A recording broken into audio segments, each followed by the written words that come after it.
Hi, everybody.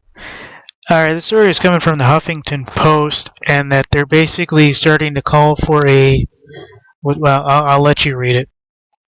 What's being called a domestic disarmament. And this is the situation here, folks.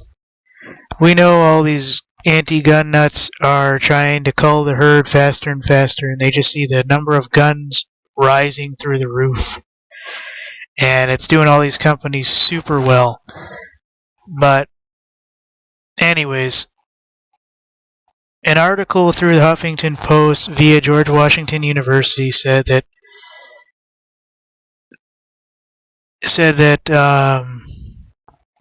they don't want small gun control measures anymore. They want it escalated. And basically the guy says, I get that this dude thinks he's speaking right, but he couldn't be more dead wrong. And this guy is basically calling for total gun confiscation. Now, in that little sentence, I didn't hear any of that. But I guess if you read his original article, and obviously at this point they haven't mentioned a guy's name, so I'm wondering about who it was. I'm sure it was somebody big in Huffington Post. But basically they said that this guy's calling for all-out gun confiscation, and basically said, let's see which countries have done similar things and their leaders who are some of the biggest tyrants in history, and they basically name anybody we can name.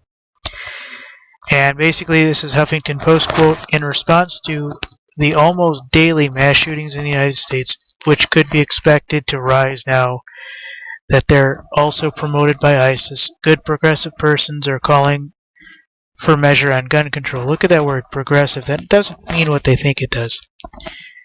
They may well, in their hearts,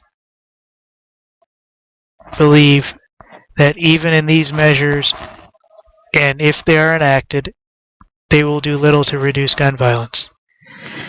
Universal background checks of gun buyers is a fine idea, but to limit the value of a nation to its citizens, which already own 250 million guns, more than one of it for every adult, is basically calling for more mental health treatment and everything else. And you can basically go through here and see what they're saying. I thought this was going to be a better article, but let's see if they give the original, because I don't want to read somebody's spin-off. But anyways, folks, you can go through here and find out who's the guy they're actually saying is doing this. But the idea that this is coming up and this term is coming up, domestic disarmament, means that somebody on the upper echelon, folks, is getting ready to announce it. Remember, they've already spent the money. They've bankrupted nations, folks. They're going to try it. They've done it in Africa. They've done it in tons of different places already. The UN has seasoned soldiers who have done this successfully. They think they can do it in the United States. They think they can do it in Canada. They think they can do it in other countries. They will not be successful. That is why there will have to be a federal emergency, long list of things going on, and then they'll be able to do it. So, I don't want to see it happening in my time, but I think we are literally on the last days before it happening. I really do. Everybody's just whispering about that election. And basically, my theory is there's going to be like another 9/11 type thing. And then after that, all this shit's going to go into effect.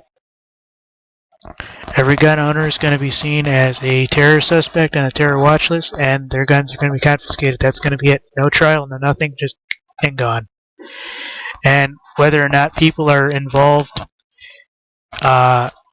people are actually in the house at the time, they'll be dealt with or dragged out and killed if it's necessary. But I guarantee you, this is coming, folks.